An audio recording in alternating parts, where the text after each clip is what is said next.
Hi friends, എന്തൊക്കെയുണ്ട് വിശേഷം? എല്ലാവർക്കും സുഖമെന്ന് വിചാരിക്കുന്നു. അറഫ്ത സീരീസിൻ്റെ പുതിയൊരു എപ്പിസോഡിലേക്ക് എല്ലാവർക്കും സ്വാഗതം.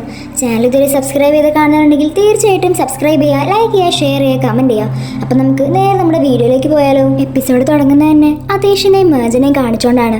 അതേഷ് ഇങ്ങനെയൊക്കെ ചെയ്യാനുള്ള കാരണം എന്താണെന്ന് മേജൻ അവനോട് ചോദിക്കും. അവൻ പറയും, ഇപ്പം അതിൻ്റെ ആവശ്യമുണ്ട്, നീ ഇപ്പോൾ ഇവിടെ നിന്നിട്ട് കാര്യമില്ല, നീ ഇപ്പോൾ ലണ്ടനിലേക്കാണ് പോകേണ്ടത്, നമ്മുടെ ഡിവോഴ്സ് നടക്കുന്നവരെ നീ അവിടെ തന്നെ നിന്നാൽ മതി. അത് കേൾക്കുമ്പോൾ മേജൻ ആകെ ഷോക്കാവും. അതെന്തിനാന്നാണ് ഞാൻ നിന്നോട് ചോദിച്ചത്. ഞാൻ എന്തിനാ ഇപ്പം ഇവിടെ ലണ്ടനിലേക്ക് പോകുന്നത്? കാരണം ഇപ്പം നീ അതാണ് ചെയ്യേണ്ടത്. ഞാൻ പറഞ്ഞ നീ അതേപോലെ ചെയ്താൽ മതി. ഞാൻ ഈ ഓഫർ സ്വീകരിച്ചില്ലെങ്കിൽ നീ എന്താ ചെയ്യുക? അത് കേൾക്കുമ്പോൾ അതേഷ് പറയും, നീ ഈ ഓഫർ സ്വീകരിച്ചില്ലെങ്കിൽ നിനക്ക് മുന്നിൽ മറ്റൊരു ഓഫറാണുള്ളത്. എന്താണെന്ന് വെച്ചാൽ നമ്മുടെ ഈ 187 ദിവസം എന്നുള്ള കരാർ അത് ജീവിതകാലം മൊത്തം അങ്ങനെ തന്നെ ആയിരിക്കും. അതായത് എന്നും നമ്മൾ ഇതുപോലെ ജീവിക്കേണ്ടി വരും. ഇത് കേൾക്കുമ്പോൾ മേജൻ ഒത്തിരി വിഷമാവും. അതേഷ്, നീ എന്തിനാ എന്നോട് ഇങ്ങനെയൊക്കെ ചെയ്യുന്നത്? മേജൻ അതിങ്ങനെ കൂടെ ചോദിക്കുന്നുണ്ട്. അതേഷ് പറയും, നിനക്കിതിൻ്റെ കാരണമല്ല അറിയേണ്ടത്. കാരണം എനിക്ക് നിന്നെ ഇവിടെ കാണണ്ട, നിന്നെ ഇങ്ങനെ കണ്ടുകൊണ്ടിരിക്കാൻ എനിക്ക് കഴിയില്ല. അതുകൊണ്ടാണ് നിന്നോട് ഞാൻ ഇവിടുന്ന് പോകാൻ പറഞ്ഞത്. ഇപ്പം കാരണമൊക്കെ മനസ്സിലായില്ലേ? ഇനി എന്താണെന്ന് വെച്ചാൽ നീ തീരുമാനിച്ചു എന്ന് പറഞ്ഞ് അവൻ അവൾക്ക് ഡോർ തുറന്നു നിൽക്കും. അത് കാണുമ്പോൾ അവൾ അവിടെ നിന്നും ഒത്തിരി വിഷമത്തോടെ അവിടെ നിന്ന് ഇറങ്ങിപ്പോവും. ഇതെല്ലാം കാണുമ്പോൾ അതേഷിന് നല്ല വിഷമാവുന്നുണ്ട്. പക്ഷേ അവൻ അവളുടെ അടുത്ത് നിന്ന് എങ്ങനെയെങ്കിലും മാറി നിന്നേ പറ്റും. അതുകൊണ്ട് തന്നെ അവളോട് അവൻ പോകാൻ പറയും. അതേഷ് ആ റൂമിൽ നിന്ന് പോകുന്ന കാണുമ്പോൾ ജമാൽ അവനോട് ചോദിക്കും, നീ അവളോട് പോകാൻ പറഞ്ഞല്ലേ, എന്തിനാ നീ ഇങ്ങനെയൊക്കെ ചെയ്യുന്നത്? അവളുടെ മുഖം കണ്ടില്ലേ, ആകെ അപ്സെറ്റ് ആയിരിക്കുന്നു. അവളുടെ മുഖം പോട്ടെ, നിന്റെ മുഖം അതുപോലെ തന്നെയാണ് ഇരിക്കുന്നത്. എന്തിനാ നീ നിന്റെ മനസ്സിന് ഇഷ്ടമില്ലാത്ത കാര്യങ്ങൾക്ക് ഇങ്ങനെ ചെയ്യാൻ നിൽക്കുന്നത്? അതിന് നിന്നോടാരാ പറഞ്ഞത് ഞാൻ അപ്സെറ്റ് ആണെന്ന്? എനിക്ക് കുഴപ്പമൊന്നുമില്ല. ഇതല്ലാതെ നമുക്ക് വേറെ വഴിയൊന്നുമില്ലല്ലോ. എന്തായാലും അവൾ ഇവിടുന്ന് പോകണം, അതാണ് എൻ്റെ തീരുമാനം. അല്ല, നീ ഇങ്ങനെയൊക്കെ പറഞ്ഞപ്പോൾ അവൾ എന്താ പറഞ്ഞേ? അവൾ പോവാന്ന് പറഞ്ഞോ? ഇല്ല, അവളെന്നോട് ഇതുവരെ ഒരു അഭിപ്രായം പറഞ്ഞിട്ടില്ല. കണ്ടോ, അവൾക്ക് ഇവിടുന്ന് പോകാൻ ഇഷ്ടമല്ല. എനിക്ക് തോന്നുന്നില്ല അവൾ ഇവിടുന്ന് പോകുന്നു. അങ്ങനെയൊന്നുമില്ല ജമാൽ, എന്തായാലും അവൾക്ക് ഇവിടുന്ന് പോയേ പറ്റും. അവൾ ഇവിടുന്ന് പോകണമെന്ന് അതേഷ് അവനോട് പറയും. പിന്നീട് കാണിക്കുന്നത് മേജനെയാണ്. അവൾ അവളുടെ പാരൻസിനോട് അതേഷിൻ്റെ കാര്യങ്ങളെല്ലാം സംസാരിച്ചിട്ടുണ്ടാവും. ഇതെല്ലാം കേൾക്കുമ്പോൾ അവർ രണ്ടുപേരും അതേഷിനെ കുറിച്ച് കുറ്റം പറയാണ്. ഞാൻ നിന്നോട് അപ്പളേ പറഞ്ഞില്ല മോളെ, അവനൊന്നും ഒരു കാലത്തും വിശ്വസിക്കാൻ കൊള്ളാത്തവനാ. അവൻ എന്ത് ധൈര്യത്തിലാണ് എൻ്റെ മകളോട് ഈ വീട്ടിൽ നിന്ന് പോകാൻ പറഞ്ഞത്? അങ്ങനെ പറയാൻ അവനാരാ എന്നെല്ലാം പറഞ്ഞ് അവർ രണ്ടുപേരും അതേഷിനെതിരായിട്ട് സംസാരിക്കായിരിക്കും. അല്ല, നീ ഇവിടുന്ന് പോയില്ലെങ്കിൽ അവൻ എന്ത് ചെയ്യുമെന്നാ പറഞ്ഞേ? ഞാൻ ഇവിടുന്ന് പോയില്ലെങ്കിൽ അവരിനി ജീവിതകാലം മൊത്തം ഇവിടെ തന്നെ ഉണ്ടാവും. ഇത് കേൾക്കുമ്പോൾ അവർ നേരെ തിരിയും. അയ്യോ, അങ്ങനെയാണോ? അതാവുമ്പോൾ എനിക്ക് തോന്നുന്നു നീ ഇവിടുന്ന് പോകണമെന്നാ. കാരണം എന്തായാലും ലണ്ടൻ എന്ന് പറയുമ്പോൾ അത്ര വലിയ കുഴപ്പം പിടിച്ച സ്ഥലമൊന്നുമല്ലല്ലോ, നല്ല സ്ഥലമല്ലേ. പിന്നെ നമുക്കറിയാവുന്നവരൊക്കെ അവിടെ ഉണ്ടല്ലോ. എന്തായാലും മോളെന്നൊരു തീരുമാനം എടുക്കുക. ഇവിടെ ഇരുന്ന് അറിയിക്കണോ അതോ ലണ്ടനിൽ പോകണോ? എന്തായാലും നിനക്ക് ആദേശിൻ്റെ അടുത്ത് എങ്ങനെയും രക്ഷപ്പെടാനല്ല ആഗ്രഹം. അപ്പോൾ പിന്നെ മോള് പോകുന്നതല്ല നല്ലതെന്ന് നിർമ്മിന അവളോട് പറയും. അവരുടെ പാരൻസ് ഇങ്ങനെ ഓന്ത് മാറുന്ന പോലെ മാറുന്ന കാണുമ്പോൾ അവൾക്ക് ഒത്തിരി വിഷമമാവും. അവൾ അവിടെ നിന്ന് വിഷമിച്ച് പോകും. അതിനുശേഷം അവൾ നേരെ ആദേശിൻ്റെ അടുത്തേക്കാണ് വരുന്നത്. നിങ്ങൾ എന്തിനാ എന്നോട് ഇങ്ങനെ ചെയ്യുന്നത്? പറ. ഞാൻ പറഞ്ഞില്ലേ, എനിക്ക് നീ ഇവിടെ നിൽക്കുന്നത് കാണണ്ട. നീ എൻ്റെ അടുത്ത് നിൽക്കുന്നത് എനിക്ക് തീരെ താല്പര്യമില്ല. അതുകൊണ്ടാണ് നിന്നോട് ഞാൻ പോകാൻ പറഞ്ഞത്. അതുമല്ല, അവിടെ നമുക്കൊരു പ്രൊജക്റ്റ് ഉണ്ട്, അത് ഇനി മുതൽ നീ ചെയ്താൽ മതി. ഇത് കേൾക്കുമ്പോൾ മേജന് പറയും, നിങ്ങൾ എന്നോട് ഇങ്ങനെയൊക്കെ ചെയ്യാൻ മാത്രം ഞാൻ നിന്നോട് എന്ത് തെറ്റാ ചെയ്തത്? ഇത്രയും കാലം നിനക്കൊരു കുഴപ്പമില്ലായിരുന്നാണല്ലോ. വേണ്ട മാജൻ, ഇനി വെറുതെ അതിനെക്കുറിച്ച് പറഞ്ഞ് സമയം കളയേണ്ട ആവശ്യമില്ല. എന്തായാലും ഞാൻ പറയാനുള്ളത് പറഞ്ഞിട്ടുണ്ട്. അല്ല, നീ തന്നെയല്ലേ എൻ്റെ അടുത്ത് എങ്ങനെയാണ് രക്ഷപ്പെടണമെന്ന് പറഞ്ഞത്? ഇന്നലെ കൂടി നീ ഈ ഡയലോഗ് അടിച്ചിട്ടുള്ളൂ. ആ ശരിയാ, ഞാൻ അങ്ങനെ എപ്പോഴും പറയാറുണ്ട്. പക്ഷെ എന്ന് വിചാരിച്ച് ഞാൻ അങ്ങനെ പറയുന്നത് മുതലാക്കിയാണോ നീ ഇപ്പം ഇങ്ങനെ സംസാരിക്കുന്നത്? ഇതിലിപ്പോൾ ഞാനെന്താ ചെയ്തത്? നീ പറയുന്ന പോലെ തന്നെയല്ലേ ഇപ്പോൾ കാര്യങ്ങളൊക്കെ പോകുന്നത്. എൻ്റെ അടുത്ത് എങ്ങനെ രക്ഷപ്പെടുമെന്ന് പറഞ്ഞപ്പോൾ ഞാൻ അതിന് പറ്റിയൊരു അവസരം നിനക്ക് ഒരുക്കി തന്നു. ഇതെന്തായാലും നമ്മൾ രണ്ടുപേരും ഉദ്ദേശിക്കുന്ന കാര്യം തന്നെയല്ലേ, രണ്ടുപേരുടെ നിന്നും എങ്ങനെയാലും മാറി നിൽക്കുക എന്നുള്ളത്. അതിപ്പോൾ നടക്കാൻ പോകുമ്പോൾ നീ എന്തിനാ ഇങ്ങനെ ബിഹേവ് ചെയ്യുന്നത്? എത്രയും പെട്ടെന്ന് എൻ്റെ അടുത്ത് രക്ഷപ്പെടണമെന്ന് പറഞ്ഞ് ദിവസങ്ങളെല്ലാം കൗണ്ട് ഡൗൺ ചെയ്തിരിക്കുകയല്ലായിരുന്നു നീ. ഇപ്പം എന്ത് പറ്റി? ഓ, ഇനി ഇതുവല്ല നസീറിനെ പിരിയാൻ പറ്റാത്ത വിഷമം മറ്റാണോ? അവൻ അവിടേക്ക് വരുന്നുണ്ടെന്ന് അറിയാണെങ്കിൽ നീ എത്രയും പെട്ടെന്ന് ഓടിപ്പോയായിരുന്നല്ലോ, കഴിഞ്ഞ പ്രാവശ്യം ഡിന്നറിന് വിളിച്ചപ്പോൾ പോയ പോലെ. ഒരു കാര്യം ഞാൻ ഇപ്പോഴേ പറഞ്ഞേക്കാം, അതുപോലെ ഇനി വല്ല പ്ലാനും നിന്റെ മനസ്സിലുണ്ടെങ്കിൽ അതിപ്പോൾ തന്നെ എടുത്ത് കളഞ്ഞേക്ക്. ഒരിക്കലും ഞാൻ അതിന് സമ്മതിക്കാൻ പോകുന്നില്ല. ഇതെല്ലാം കേൾക്കുമ്പോൾ മേജന് നല്ല ദേഷ്യം വിഷമം വന്ന് അവൾ മിണ്ടാതിരിക്കുകയായിരിക്കും. ഓ, അപ്പം അത് തന്നെയാണല്ലേ കാര്യം? നസീർ തന്നെയാണ് അപ്പോൾ വിഷയം. ഇതും കൂടി കേൾക്കുമ്പോൾ മേജന് നല്ല ദേഷ്യം വരും. അവൾ ദേഷ്യം വെച്ച് അവൻ്റെ നേരെ കൈ ഓങ്ങായിരിക്കും. അതേഷ്, നീ എന്താ ഇങ്ങനെയൊക്കെ സംസാരിക്കുന്നത്? നീ എത്ര തരം താഴ്ന്ന എന്നോട് സംസാരിക്കുന്നതെന്നറിയോ? ഇതെല്ലാം കേൾക്കുമ്പോൾ അതേഷ് നല്ല ദേഷ്യം വരും. പക്ഷേ അവൻ പെട്ടെന്ന് ആലോചിക്കും, ഞാനെന്തിനാ ഇത്ര അധികം ഓവർ റിയാക്ട് ചെയ്യുന്നത്? അവൾ ഇന്നലെ പറഞ്ഞ പോലെ നസീറിൻ്റെ കാര്യം കേൾക്കുമ്പോൾ തന്നെ ഞാൻ ഇങ്ങനെയൊന്നും റിയാക്ട് ചെയ്യേണ്ട ആവശ്യമില്ല എന്ന് വിചാരിച്ച് അവൻ വേഗം അവളുടെ കൈ അവിടെ നിന്നിട്ട് അവിടെ നിന്ന് പോകും. പിന്നീട് കാണിക്കുന്നത് ആസ്ലി നസീറിനെയാണ്. ആസ്ലി നസീറിനോട് അതേഷിൻ്റെയും മേജൻ്റെയും കാര്യങ്ങളൊക്കെ പറഞ്ഞിട്ടുണ്ടാവും. അതെല്ലാം കേൾക്കുമ്പോൾ നസീറിന് ഒത്തിരി സന്തോഷമാവും. അങ്ങനെ മേജൻ അദേശിൻ്റെ അടുത്ത് ഒഴിഞ്ഞു പോവും. ഇപ്പം പിന്നെ നിനക്ക് അദേശിനെയും കിട്ടും, എനിക്ക് മേജനെയും കിട്ടും. എന്തായാലും അവൾ ലണ്ടനിലേക്ക് പോയാൽ ഞാനും അവളുടെ അടുത്തേക്ക് പോകും. അതാകുമ്പോൾ പിന്നെ ഞങ്ങൾ ആർക്കും ഡിസ്റ്റർബ് ചെയ്യാൻ കഴിയില്ല എന്നൊക്കെ പറഞ്ഞ് അവൻ ഒത്തിരി ഹാപ്പി ആയിട്ടിരിക്കുകയായിരിക്കും. ഇതെല്ലാം കേൾക്കുമ്പോൾ ആസ്ലിക്ക് നല്ല ദേഷ്യം വരും. അല്ല, നീ എന്തിനാ ഇങ്ങനെ ദേഷ്യപ്പെടുന്നത്? നിനക്കും ഇതിനല്ലേ വേണ്ടിയിരുന്നത്? എടാ നസീർ, നീ ഇനി ശരിക്കും പൊട്ടനാണോ അതോ പൊട്ടനായി അഭിനയിക്കുകയാണോ? നിനക്ക് തോന്നുന്നുണ്ടോ മേജൻ ലണ്ടനിലേക്ക് പോയാൽ അവർ രണ്ടുപേരും പിരിഞ്ഞിരിക്കാൻ പോവാണെന്ന്? ഒരിക്കലും അങ്ങനെ നടക്കാൻ പോകുന്നില്ല. അദേശിന് എനിക്ക് നന്നായിട്ട് അറിയാം. ഒരിക്കലും മേജൻ ഇവിടുന്ന് പോയാൽ അവനക്ക് സമാധാനം ഉണ്ടാവില്ല. അവനക്ക് അവളോടുള്ള സ്നേഹവും ഇഷ്ടവും ഒക്കെ കൂടെയുള്ളൂ. അവൾ ഇവിടുന്ന് പോയി കഴിഞ്ഞാൽ അവനക്ക് ഇവിടുന്ന് ജീവിക്കാൻ പറ്റില്ല എന്നുള്ള അവസ്ഥയാവും. അതായത് അവളില്ലാതെ ജീവിക്കാൻ കഴിയില്ലെന്ന് അവൻ മനസ്സിലാക്കും. പിന്നീട് എന്തൊക്കെയാണ് സംഭവിക്കാൻ പോകുന്നത് നിനക്ക് അറിയില്ലേ? എൻ്റെ പൊന്നെ ആസ്ലി, അദേശിന് ഇതെങ്ങനെ ബാധിക്കും? അവൻ എങ്ങനെ ഫീൽ ചെയ്ത് നോക്കി നടക്കുന്നതല്ല എൻ്റെ പണി. അതെല്ലാം നീ നോക്കിയാൽ മതി. എന്തായാലും മേജൻ അവൻ്റെ അടുത്ത് മാറി നിൽക്കുകയാണല്ലോ, എനിക്ക് എന്തായാലും അത് മതിയെന്ന് ആസ്ലിയോട് അവൻ പറയും.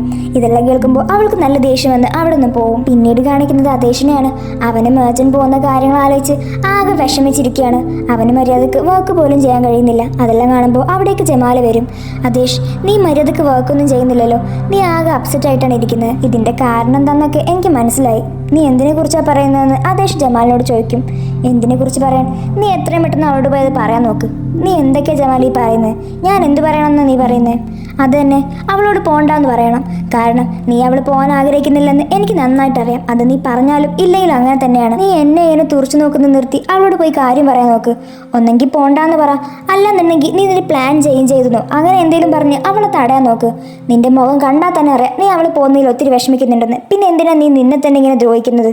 വെറുതെ ഇതിനെക്കുറിച്ച് ആലോചിച്ച് പിന്നെ നീ റിഗ്രറ്റ് അടിക്കേണ്ടി വരും. അതുകൊണ്ട് ഇപ്പം തന്നെ പോയി പറഞ്ഞോ. ഇതെല്ലാം കേൾക്കുമ്പോൾ ആദേശം ഒന്നും മിണ്ടാതിരിക്കും.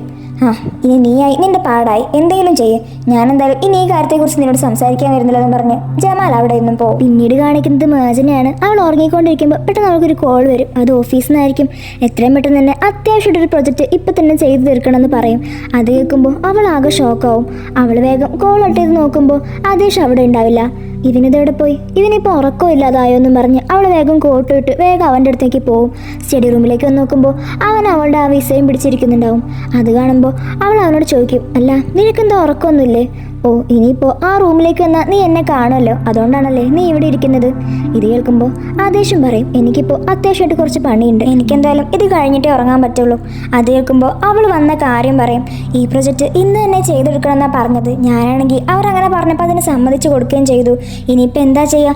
എനിക്ക് തോന്നുന്നില്ല ഇന്ന് തന്നെ അത് ചെയ്ത് കഴിയുമെന്ന്. അത് കേൾക്കുമ്പോൾ ആദേശം അവളോട് ഇരിക്കാൻ പറയും. എന്തായാലും ഇപ്പോൾ കുറച്ച് സമയമുണ്ടല്ലോ, നമുക്ക് രണ്ടുപേർക്കും എത്രയും പെട്ടെന്ന് ആ പ്രൊജക്റ്റ് ചെയ്ത് തീർക്കാമെന്ന് പറയും. അത് കേൾക്കുമ്പോൾ അവൾ അവൻ്റെ അടുത്തിരിക്കും. അതിനുശേഷം അവർ രണ്ടുപേരും ആ രാത്രി മൊത്തം ആ പ്രൊജക്റ്റിന് വേണ്ടി വർക്ക് ചെയ്യായിരിക്കും. രണ്ടുപേരും ഒരുപാട് കഷ്ടപ്പെട്ട് ആ പ്രൊജക്റ്റ് ചെയ്ത് തീർക്കും. പ്രൊജക്റ്റ് ചെയ്യുകയാണെങ്കിലും അദേശിൻ്റെ ശ്രദ്ധ മൊത്തം മേജന് നേരെ ആയിരിക്കും. അങ്ങനെ അവർ രണ്ടുപേരും പ്രൊജക്റ്റ് ചെയ്ത് അവിടെ തന്നെ കിടന്നുറങ്ങും.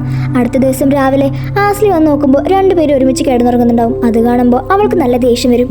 ദേഷ്യം വന്ന് അവൾ അവിടെ നിന്ന് പോകും. അപ്പോഴാണ് പെട്ടെന്ന് അലാറം അടിക്കുന്നത്. അത് കേൾക്കുമ്പോൾ അവർ രണ്ടുപേരും എഴുന്നേക്കും. മേജൻ വേഗം എഴുന്നേറ്റ് ആ അലാറം ഓഫ് ചെയ്യാൻ നോക്കുമ്പോൾ അത് ഓഫാവില്ല. അവൾ ഒരുപാട് വെപ്രാളം കാണിച്ച് ആ അലാം ഓഫ് ചെയ്യാൻ നോക്കുമ്പോൾ അവളുടെ കയ്യിൽ നിന്ന് ഫോൺ താഴേക്ക് വീഴും. അത് കാണുമ്പോൾ മേജൻ ആ ഫോൺ എടുക്കാൻ നിൽക്കുന്നത് പോലെ തന്നെ ആദേശം ആ ഫോൺ എടുക്കാൻ പോകും. അതുകൊണ്ട് തന്നെ അവരുടെ രണ്ടുപേരുടെയും തല കൂട്ടിയിടിക്കും. അതിനുശേഷം മേജൻ അവിടെ നിന്നും പോകാൻ നിൽക്കുമ്പോൾ അവളുടെ കാലൊരു ഫയൽ തട്ടി അവൾ ആദേശിന്റെ മേലെ കൂടെ വീഴും. ആ ഫയൽ ആദേശം എടുത്തു കൊടുക്കാൻ നിൽക്കുമ്പോൾ അതിലുണ്ടായിരുന്ന ടിക്കറ്റും വിസയും അതെല്ലാം താഴേക്ക് ചാടും. അത് കാണുമ്പോൾ അവർ രണ്ടുപേരും പരസ്പരം നോക്കും. ആദേശ് ചോദിക്കും, അല്ല നിന്റെ തീരുമാനം എന്തായി? നീ ഇതിനൊന്നും പറഞ്ഞില്ലല്ലോ. ഞാൻ ഇതുവരെ തീരുമാനം എടുത്തിട്ടില്ല, ഇപ്പോഴും ചിന്തിച്ചുകൊണ്ടിരിക്കുകയാണെന്ന് മേജൻ അവനോട് പറയും. ഇതിലെന്താണ് ഇത്ര ചിന്തിക്കാതിരിക്കുന്നതെന്ന് ചോദിക്കുമ്പോൾ അവളും പറയും, നീ അതിന് എന്നോട് ചെറിയ കാര്യമൊന്നുമല്ലല്ലോ ആവശ്യപ്പെട്ടത്. ഞാൻ ജനിച്ചതും വളർന്നതും എൻ്റെ ഫാമിലിയും ഫ്രണ്ട്സും എല്ലാവരും ഇവിടെയുള്ളത്. അവരെയൊക്കെ വിട്ട് ഇത്ര പെട്ടെന്ന് ഞാൻ എങ്ങനെ പോകുന്നത്? അതിനെക്കുറിച്ച് എനിക്ക് പിന്നെ നന്നായിട്ട് ആലോചിക്കണ്ടേ? അതുമല്ല ഇതെല്ലാം വിട്ട് ഇവിടുന്ന് പെട്ടെന്ന് വേറൊരു സ്ഥലത്തേക്ക് പോകണമെന്ന് പറയുമ്പോൾ നീ എന്താ എന്നോട് തമാശ പറയാണോ? ഇത് കേൾക്കുമ്പോൾ ആദേശം പറയും, ഞാൻ നിന്നോട് തമാശ പറഞ്ഞതല്ല, ഇതിനെക്കുറിച്ച് ഞാൻ നിന്നോട് സീരിയസ് ആയിട്ട് തന്നെയാണ് പറഞ്ഞത്. അതുകൊണ്ട് നീ നന്നായിട്ട് ആലോചിക്കുമെന്ന് പറയും. അത് കേൾക്കുമ്പോൾ അവൾ അവിടെ നിന്നും പോവും. അങ്ങനെ അവൾ ഡ്രസ്സൊക്കെ ചേഞ്ച് ചെയ്ത് കോണി ഇറങ്ങി താഴെ വരുമ്പോഴായിരിക്കും അവളുടെ മുന്നിൽ ആസ്ലി നിൽക്കുന്നത്. അവൾക്ക് വഴി കൊടുക്കാതെ ആസ്ലി അവളെ തടഞ്ഞു നിൽക്കുകയായിരിക്കും. അത് കാണുമ്പോൾ മേജൻ അവളോട് ചോദിക്കും, നീ എന്തായി കാണിക്കുന്നത്? ഞാൻ പോട്ടെ, ഒന്ന് മാറി നിൽക്കുന്നുണ്ടോ? പക്ഷേ ആസ്ലി അതിന് സമ്മതിക്കില്ല. ഇല്ല, നീ ഇപ്പം എവിടെയും പോണ്ട, നീ ഇവിടെ തന്നെ നിന്നാൽ മതി എന്ന് അവൾ മേജനോട് പറയും. അത് കാണുമ്പോൾ മേജൻ അവളോട് ചോദിക്കും, അല്ല നിനക്ക് ശരിക്കും എന്താ വേണ്ടത്? നീ എന്താ എപ്പോഴും എൻ്റെ പിറകെ ഇങ്ങനെ നടക്കുന്നത്? നിനക്ക് വേറെ പണിയൊന്നുമില്ലേ? ഇത് കേൾക്കുമ്പോൾ ആസ്ലി അവളോട് പറയും, ഞാൻ നിൻ്റെ പുറകെ നടക്കുന്ന ഒന്നല്ല, എനിക്ക് നിന്നെ വെറുപ്പാ. നീ എന്ന് പറയുന്നത് തന്നെ എനിക്കിഷ്ടമല്ല. നിന്റെ സമാധാനം ഞാൻ എന്നേക്കുമായിട്ട് ഇല്ലാതാക്കും. ഇതെല്ലാം കേൾക്കുമ്പോൾ മാജൻ പറയും, എനിക്ക് നിന്റെ ഈ പൊട്ടത്തിലൊന്നും കേട്ട് നിൽക്കാൻ താല്പര്യമില്ല, ഞാൻ എൻ്റെ പണിക്ക് പോകുമെന്ന് പറഞ്ഞ് അവൾ അവിടെ നിന്നും പോവായിരിക്കും. പക്ഷേ ആസ്ലി അവിടെ വിടാതെ വീണ്ടും ഓരോ കാര്യങ്ങൾ പറഞ്ഞുകൊണ്ടിരിക്കും. അങ്ങനെ അവർ രണ്ടുപേരും ചെറിയൊരു വഴക്കിലേക്ക് എത്തുമായിരിക്കും. അപ്പോഴാണ് അവിടേക്ക് ആദേശ് വരുന്നത്. എന്താ ഇവിടെ നടക്കുന്നത്? എന്തിനാ രാവിലെ തന്നെ ബഹളം വയ്ക്കുന്നത് നിങ്ങൾ രണ്ടുപേരും? ഇത് കേൾക്കുമ്പോൾ ആസ്ലി പെട്ടെന്ന് കാല് മാറും. ആദേശ്, ഈ പെണ്ണ് നോക്ക്, ഇവിടെ വെറുതെ എന്നെ ഭീഷണിപ്പെടുത്തുക. എന്നെ ഓരോ കാര്യം പറഞ്ഞ് നാണം കെടുത്തുന്നതും പോരായിട്ട് ഇവളിപ്പം എന്നെ ഭീഷണിപ്പെടുത്താൻ തുടങ്ങിയിരിക്കുക. ഇവൾ എന്തൊക്കെയാ എന്നോട് പറഞ്ഞെന്നറിയോ? ഇതെല്ലാം കേൾക്കുമ്പോൾ മാജൻ ആകെ ഷോക്കാവും. ഓ എൻ്റെ പൊന്നോ, എന്തൊക്കെ കല്ല് വെച്ച് നോണ ഇവളെ പറയുന്നത്? അതീഷ്, നീ ഇതെല്ലാം വിശ്വസിക്കാൻ പോവാണോ? എനിക്കിതൊന്നും കേട്ട് നിൽക്കാൻ വയ്യ. ഇവക്കേ കുറച്ചൊന്നല്ല, വലുതായിട്ട് എന്തോ സീരിയസ് ആയിട്ട് വലിയ പ്രശ്നമുണ്ട്, നീ ഒന്ന് നോക്കിക്കോന്ന് പറഞ്ഞ് അവൾ അവിടെ നിന്നും പോവും. ഇതെല്ലാം കാണുമ്പോൾ അതേഷ് ആസ്ലിയോട് പറയും, നീ എന്തിനാ വെറുതെ ഓരോ പ്രശ്നങ്ങൾ ഉണ്ടാക്കാൻ നിൽക്കുന്നത്? രാവിലെ തന്നെ ഓരോ പ്രശ്നമായിട്ട് ഇറങ്ങിക്കോളും. ഇത് കേൾക്കുമ്പോൾ ആസ്ലി അവനോട് പറയും, നീ എന്താ എപ്പോഴും എന്നെ തന്നെ കുറ്റപ്പെടുത്തുന്നത്? അവളെ കൂടി കുറച്ച് നിനക്ക് പറഞ്ഞൂടെ? ഞാൻ മാത്രമല്ലല്ലോ, അവളും കൂടി ഇല്ലേ? ഇത് കേൾക്കുമ്പോൾ അതേഷ് അവളോട് പറയും, അയ്യേ നീ ഇതെന്താ കൊച്ചു കുട്ടികളെ പോലെ ഇങ്ങനെ വഴക്കൂടുന്നത്? ഇനിമേല ഇതുപോലെ വഴക്കൂടാൻ നിൽക്കരുതെന്ന് പറഞ്ഞ് അവൻ അവിടെ നിന്നും പോവും. ഇതെല്ലാം കാണുമ്പോൾ ആസ്ലിക്ക് നല്ല ദേഷ്യം വരുന്നുണ്ട്. മാജൻ, നിന്നെ ഞാൻ അവസാനിപ്പിച്ചിരിക്കുന്നു അവൾ അവളോട് തന്നെ പറയും. പിന്നീട് കാണിക്കുന്നത് അതേഷിനെയാണ്. അവൻ്റെ മനസ്സിൽ ജമാല് പറഞ്ഞ കാര്യങ്ങളെല്ലാം ആലോചിച്ചുകൊണ്ടിരിക്കുകയാണ്. അതെല്ലാം ആലോചിക്കുമ്പോൾ അവനക്ക് തോന്നും മാജൻ ഇവിടുന്ന് പോകേണ്ടെന്ന് തന്നെയാണ് അവൻ ആഗ്രഹിക്കുന്നതെന്ന്. അതുകൊണ്ട് തന്നെ അവനത് അവളോട് പറയാൻ വേണ്ടി നിൽക്കുമായിരിക്കും. അപ്പോഴാണ് അവൾ പെട്ടെന്ന് ആ റൂമിലേക്ക് വരുന്നത്. അതേഷ്, എനിക്ക് നിന്നോട് സംസാരിക്കാനുണ്ട്. നീ ഇപ്പം എന്നോട് എൻ്റെ തീരുമാനം എന്തായെന്ന് ചോദിക്കാൻ വേണ്ടി നിൽക്കുമായിരിക്കും അല്ലേ? അതിനുള്ളൊരു ഉത്തരവായിട്ടാണ് ഞാനിപ്പോൾ വന്നിരിക്കുന്നത്. അത് കേൾക്കുമ്പോൾ അതേഷ് വിചാരിക്കും ഇവള് പോകുന്നില്ലെന്ന് തന്നെയാണ് പറയാൻ പോകുന്നതെന്ന്. അതാലോചിച്ച് അവൻ അതും പ്രതീക്ഷിച്ച് നിൽക്കുമ്പോഴാണ് മാജൻ പറയുന്നത്, എൻ്റെ തീരുമാനം എന്താണെന്ന് വെച്ചാൽ നീ പറഞ്ഞ കാര്യം ഞാൻ യോജിക്കുകയാണ്. എന്തായാലും നമ്മൾ രണ്ടുപേരെയും കാണാതിരിക്കാനല്ല ആഗ്രഹിക്കുന്നത്. അതുകൊണ്ട് തന്നെ ഞാൻ ഇവിടുന്ന് പോവാം. നിന്റെ ഓഫറിന് എനിക്ക് സമ്മതമാണെന്ന് അവൾ പറയും. ഇത് കേൾക്കുമ്പോൾ അതേഷ് ആകെ ഷോക്കായി പോവും. എന്തായാലും ഇനി നമ്മുടെ ഡിവോഴ്സ് നടക്കുന്നവരെ നമ്മൾ പരസ്പരം കാണാൻ പോകുന്നില്ല. എന്തായാലും എനിക്ക് ഒത്തിരി സന്തോഷമായി കാണുമല്ലേ? ഇത് കേൾക്കുമ്പോൾ അതേഷ് അവളോട് പറയും, പിന്നെ അല്ലാതെ എനിക്ക് ഈ ന്യൂസ് കേട്ടപ്പോൾ തന്നെ ഒത്തിരി സന്തോഷമായി. നോക്ക്, എന്തൊരു സമാധാനമായിട്ടാണ് നിൽക്കുന്നത്. ഇത് കേൾക്കുമ്പോൾ മാജനും പറയും, അതെ എന്നെ നോക്ക്, ഞാനും എത്ര സന്തോഷമായിട്ടായിരിക്കുന്നത്. ഇവിടുന്ന് പോയി കഴിഞ്ഞാൽ ഞാനും ഒത്തിരി ഹാപ്പി ആവും എന്നും പറഞ്ഞ് അവൾ അവിടെ എന്നും പോകാൻ നിൽക്കും. അപ്പം ആദേശം അവൻ്റെ മനസ്സിലാലോചിക്കും, നീ ഇവിടുന്ന് പോയില്ലെന്നാണ് ഞാൻ വിചാരിച്ചത്. നീ എൻ്റെ അടുത്ത് ഇവിടുന്ന് പോകണ്ടെന്ന് പറയാൻ വരികയാണെന്നാണ് ഞാൻ വിചാരിച്ചത്. മാജനും അവളുടെ മനസ്സിൽ വിചാരിക്കും, ഞാനിത് പറഞ്ഞപ്പോൾ പോലും നീ എന്നോട് ഇവിടുന്ന് പോകണ്ടെന്ന് പറഞ്ഞില്ലല്ലോ, നീ ഇവിടെ നിൽക്കാൻ വേണ്ടി പറയുന്നതാണ് ഞാൻ വിചാരിച്ചത്, പക്ഷെ നീ അത് പറഞ്ഞില്ല എന്നും മനസ്സിൽ വിചാരിച്ച് അവൾ അവിടെ നിന്നും ഒരുപാട് വിഷമിച്ചിറങ്ങിപ്പോവും. അങ്ങനെ ഓഫീസിലെത്തിയ മാജൻ അവരോട് എല്ലാവരോടും കാര്യങ്ങൾ പറയും. അവൾ ഇവിടുന്ന് കുറച്ച് ദിവസത്തിനായി ലണ്ടനിലേക്ക് പോവാണ്. ഇനി അവൾ അവിടെയാണ് വർക്ക് ചെയ്യാൻ പോകുന്നത്. കുറച്ച് ദിവസം കഴിഞ്ഞ് ഇനി ഇവിടേക്ക് വരുള്ളൂ എന്ന് പറയും. അതെല്ലാം കേൾക്കുമ്പോൾ ദമയത്തും അവിടെയുള്ള ഓഫീസേഴ്സ് എല്ലാം ഒരുപാട് വിഷമിക്കും. ഇതെല്ലാം കണ്ടു നിൽക്കുന്ന ആദേശിനും ഒത്തിരി വിഷമാവുന്നുണ്ട്. അവൻ്റെ ക്യാബിനിലേക്ക് പോയി ഫുൾ അവളെ കുറിച്ചാണ് ആലോചിക്കുന്നത്. അവർ രണ്ടുപേരും സ്പെൻഡ് ചെയ്ത് നല്ല മൊമെന്റ്സ് എല്ലാം അവൻ അവിടെ ഇരുന്ന് ആലോചിക്കായിരിക്കും. അപ്പോഴാണ് അവിടേക്ക് പെട്ടെന്ന് മാജൻ വരുന്നത്. അവൾ അവിടേക്ക് വരുന്ന കാണുമ്പോൾ അവൻ വിചാരിക്കും അവളുടെ പ്ലാനിൽ എന്തെങ്കിലും മാറ്റമുണ്ടെന്ന് പറയാൻ വേണ്ടി വരികയായിരിക്കുന്നു. പക്ഷെ അവൾ പറയുന്നത് അവളുടെ പ്രൊജക്റ്റിനെ കുറിച്ചായിരിക്കും. എന്തായാലും ഏരിയൽ ഹോസ്പിറ്റലിൻ്റെ കാര്യം ഇപ്പം ഞാൻ പോയി കഴിഞ്ഞാൽ നടക്കില്ലല്ലോ, അതുകൊണ്ട് ആ കാര്യം ഞാൻ വരുന്നവരെ നീ നോക്കണം. അത് കേൾക്കുമ്പോൾ ആദേശ് അവളോട് പറയും, നീ ഇത് പറയാനാണോ ഇപ്പം എൻ്റെ അടുത്തേക്ക് വന്നത്? പിന്നെന്താ, നീ എന്താ വിചാരിച്ചത്? അത് കേൾക്കുമ്പോൾ ആദേശ് പറയും, ഞാൻ വിചാരിക്കാൻ ഒന്നുമില്ല. എന്തായാലും ജോലിക്കാര്യത്തിൽ നീ കുറച്ച് പ്രൊഫഷണൽ ആവണം. ഒരു കാര്യം നീ തുടങ്ങി വെച്ചിട്ടുണ്ടെങ്കിൽ അത് നീ പൂർത്തിയാക്കണം. അത് കേൾക്കുമ്പോൾ മാജനും പറയും, അല്ല നിങ്ങൾ എന്തായി പറയുന്നത്? ഞാൻ അവിടെ പോയിട്ട് വേറെ പ്രൊജക്റ്റ് ചെയ്യാല്ലേ, അതിൻ്റെ ഇടയിൽ കൂടെ ഞാൻ എങ്ങനെ ഇത് ചെയ്യുന്നത്? അത് കേൾക്കുമ്പോൾ ആദേശം പറയും, അതെല്ലാം നിനക്ക് ചെയ്യാൻ കഴിയണമല്ലോ, നിനക്ക് വേണമെങ്കിൽ അത് ചെയ്യാൻ കഴിയും, പക്ഷേ നീ അത് ചെയ്യാതെ വേറെ പ്രൊജക്റ്റ് ചെയ്യാൻ പോകുന്നുണ്ടല്ലേ? അത് കേൾക്കുമ്പോൾ അവൾക്കൊന്നും മനസ്സിലാവുന്നില്ല. അല്ല നിങ്ങൾ എന്തായി പറയുന്നത്? ആ പ്രൊജക്റ്റും ഈ പ്രൊജക്റ്റും കൂടി ഞാൻ ഒരുമിച്ച് ചെയ്യണമെന്നാണ് പറയുന്നത്. സത്യം പറഞ്ഞാൽ ആദേശം അതല്ല ഉദ്ദേശിച്ചത്. അവൾ ഇവിടെ തന്നെ നിൽക്കുകയാണെങ്കിൽ അവൾക്ക് ആ പ്രൊജക്റ്റ് ചെയ്ത് തീർക്കാലോ എന്നാണ് അവൻ ഉദ്ദേശിച്ചത്. പക്ഷെ അവൾ വിചാരിക്കുന്നത് ആ രണ്ട് പ്രൊജക്റ്റും അവളെ കൊണ്ട് ചെയ്യിപ്പിക്കാനാണ് അവൻ്റെ പ്ലാൻ എന്ന്. അത് ആലോചിക്കുമ്പോൾ അവൾ പറയും, നീ എന്താ പറയുന്നത്? ഞാൻ ഈ രണ്ട് പ്രൊജക്റ്റും ഒരുമിച്ച് ചെയ്യണമെന്നാണോ? അല്ലാതെ പിന്നെ നീ എന്താ ഇപ്പം ചെയ്യുന്നത്? ഈ പ്രൊജക്റ്റ് പൂർത്തിയാക്കാതെയാണ് നീ വേറൊരു പ്രൊജക്റ്റ് ചെയ്യാൻ പോകുന്നത് അല്ലേ? ഇത് കേൾക്കുമ്പോൾ മാജനും പറയും, എനിക്ക് നിങ്ങൾ കേട്ടോ, രണ്ട് പ്രൊജക്റ്റും ഞാൻ തന്നെ ചെയ്തോളാം, എന്നെ കൊണ്ടത് കഴിയുന്നത് ഞാൻ നിങ്ങൾക്ക് കാണിച്ചു തരാം എന്നും പറഞ്ഞ് അവൾ അവിടെ നിന്നും പോവും. സത്യം പറഞ്ഞാൽ ആദേശ് അവളെ ഇവിടെ നിർത്തി ആ ജോലി ചെയ്യിപ്പിക്കാനാണ് ഉദ്ദേശിക്കുന്നത്. പക്ഷെ അവൾ അത് രണ്ടും കൂടി ഒരുമിച്ച് ചെയ്യാമെന്നും പറഞ്ഞ് അവിടെ നിന്നും പോവും. അവൾ അവളുടെ റൂമിലേക്ക് വരാൻ നിൽക്കുമ്പോഴായിരിക്കും അവിടേക്ക് നസീർ എന്നുള്ള സമാധാനിപ്പിക്കുന്നത്. നീ പേടിക്കേണ്ട മാജൻ, എപ്പോഴും നിന്റെ കൂടെ ഞാനില്ലേ. ആ ആദേശ് നിന്നോട് ഇങ്ങനെയൊന്നും ചെയ്തില്ലെങ്കിലേ അത്ഭുതമുള്ളൂ. അവനൊന്നും വിശ്വസിക്കാൻ കൊള്ളില്ല. എന്തായാലും നിന്റെ കൂടെ ഞാനുണ്ടല്ലോ, അവിടെ വെച്ച് എന്തെങ്കിലും പ്രശ്നം ഉണ്ടെങ്കിൽ നീ എന്നെ വിളിച്ചാൽ മതിയെന്ന് അവൻ അവളോട് പറയും. ഇവർ ഈ സംസാരിക്കുന്ന കാര്യങ്ങളെല്ലാം അവിടെ നിന്ന് ആദേശ് കാണുന്നുണ്ടായിരുന്നു. അവനിതെല്ലാം കാണുമ്പോൾ നല്ല ദേഷ്യം വരുന്നുണ്ട്. മാജൻ അവനോട് പറയും, എന്തായാലും നിന്റെ ഫ്രണ്ട്ഷിപ്പിനൊക്കെ ഒരുപാട് നന്ദിയുണ്ട്, പക്ഷേ എൻ്റെ കാര്യം നോക്കാൻ എനിക്കറിയാലോ. നിനക്കിനി എനിക്ക് വേണ്ടി എന്തെങ്കിലും ചെയ്തു തരണമെന്നുണ്ടെങ്കിൽ നോക്കുകയാണെങ്കിൽ നീ ദമയത്തിന് നന്നായിട്ട് നോക്കിയാൽ മതി, അതിന് എനിക്ക് ഒത്തിരി സന്തോഷമാണെന്ന് പറഞ്ഞ് അവൾ അവിടെ നിന്നും പോവും. ഇവളുടെ റിപ്ലൈ കേൾക്കുമ്പോൾ ആദേശിന് നല്ല ചിരി വരും. അവൻ നസീറിനെ നോക്കി ചിരിച്ചുകൊണ്ട് അവിടെ നിന്നും പോവും. അങ്ങനെ നേരമൊക്കെ രാത്രിയായി. മേജൻ അവളുടെ ഡ്രസ്സൊക്കെ പാക്ക് ചെയ്യായിരിക്കും. അവൾക്ക് ഒട്ടും താല്പര്യമില്ലാതെയാണ് അവൾ ഇവിടെ നിന്ന് പോകുന്നത്. അതെല്ലാം ആലോചിക്കുമ്പോൾ അവൾ പെട്ടെന്ന് ആ ഡ്രസ്സൊക്കെ വലിച്ചെറിയും. ഞാൻ എന്തായി കാണിക്കുന്നത്, എവിടേക്ക് ഞാൻ നാളെ പോകാൻ പോകുന്നത്, എനിക്കിതൊന്ന് ആലോചിക്കാൻ വയ്യെന്ന് പറഞ്ഞ് അവൾ ആ ഡ്രസ്സൊക്കെ അവിടെ വലിച്ചു വാരിയിട്ട് കിടന്നുറങ്ങാൻ വേണ്ടി പോവായിരിക്കും. അപ്പോഴാണ് ആദേശ് അവിടേക്ക് വരുന്നത്. ആദേശ് അവളുടെ ഡ്രസ്സെല്ലാം ഇങ്ങനെ കാണുമ്പോൾ അവൻ അതിലേക്ക് തന്നെ നോക്കി നിൽക്കും. അവൻ വന്നു എന്ന് മനസ്സിലാവുമ്പോൾ അവൾ അവൻ്റെ അടുത്തേക്ക് ഒന്ന് നോക്കും. നിനക്കെന്താ ഡ്രസ്സ് ചേഞ്ച് ചെയ്യണോ, എങ്കിൽ ഞാൻ പുറത്തു പോയി നിൽക്കാം. അത് കേൾക്കുമ്പോൾ ആദേശ് പറയും, ഇല്ല വേണ്ട, നീ ഇവിടെ തന്നെ നിന്നു, ഞാൻ പുറത്ത് പോയി മാറ്റിക്കോളാം, എന്നിട്ട് ഞാൻ അവിടെ തന്നെ കിടന്നോളാം എന്നും പറഞ്ഞ് അവൻ അവിടെ നിന്നും പോവും. അവൻ ഗുഡ് നൈറ്റും പറഞ്ഞ് അവിടെ നിന്ന് പോയി കഴിയുമ്പോൾ മേജൻ അവളോട് തന്നെ പറയും, ഇതിപ്പോൾ എന്താ ഇവന് ഉറക്കം ഇല്ലാതായി പോയോ, ഇവൻ പുറത്ത് കിടന്ന് എങ്ങനെ ഉറങ്ങാൻ പോകുന്നത് എന്നും പറഞ്ഞ് അത് ആലോചിച്ചവിടെ നിൽക്കുമ്പോഴായിരിക്കും അവൻ ഡ്രസ്സ് ചേഞ്ച് ചെയ്ത് അവിടേക്ക് വരുന്നത്. സോറി, എൻ്റെ ഫോൺ ഇവിടെ ഉണ്ടായിരുന്നു, ഞാൻ അത് വിളിച്ച് മറന്നുപോയി എന്നും പറഞ്ഞ് അവൻ അതെടുത്ത് പോകാൻ നിൽക്കുമായിരിക്കും.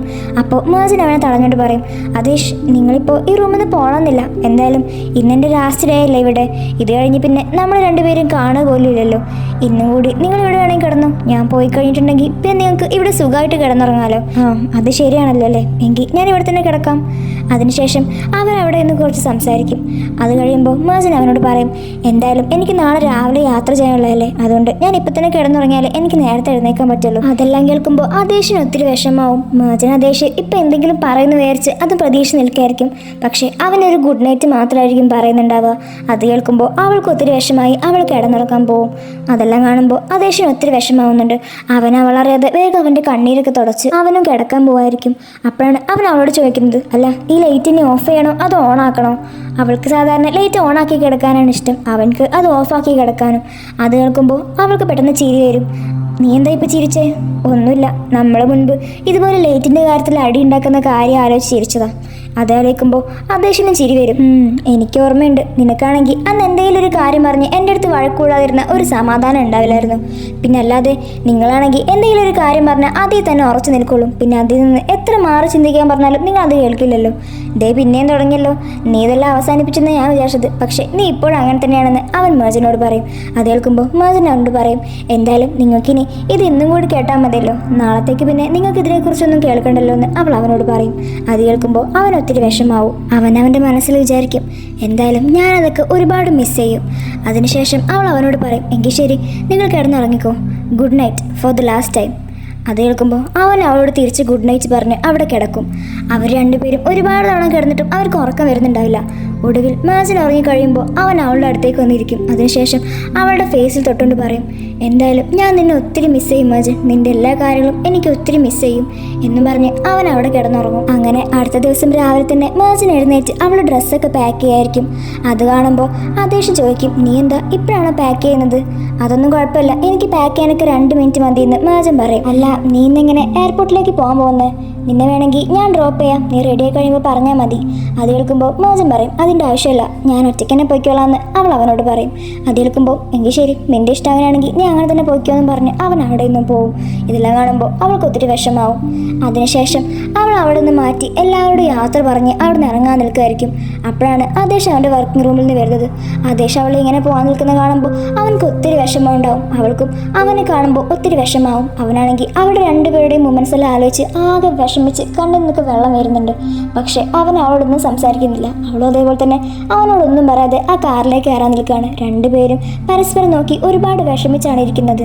ഇത് കാണിച്ചതോടുകൂടി അറഫ്ത സീരീസിലെ ഈ 2 എപ്പിസോഡ് അവസാനിക്കുകയാണ്. ഇനി എന്തൊക്കെയാണ് സംഭവിക്കാൻ പോകുന്നതെന്ന് നമുക്ക് വൈകാതെ തന്നെ അടുത്തൊരു എപ്പിസോഡിൽ കാണാം.